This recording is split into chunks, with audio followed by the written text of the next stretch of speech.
bisogno di entrare da un passaggio agevolato, non dove ci sono scale o cose di questo genere.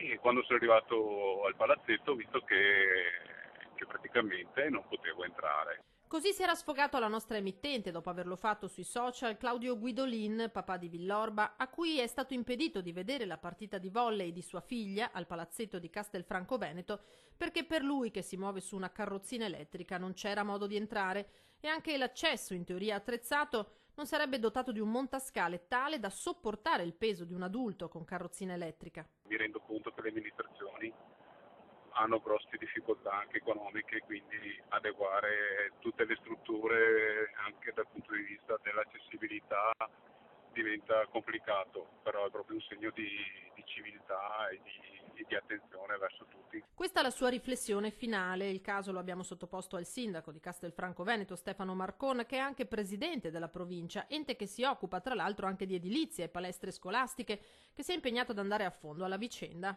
Ho saputo di questa cosa, stiamo facendo le necessarie verifiche, io so esservi una piattaforma che porta i disabili al piano della palestra, che è il piano ultimo del Palazzetto dello Sport. Faremo le verifiche del caso per capire che cosa è successo. Ad oggi io non ho contezza della situazione.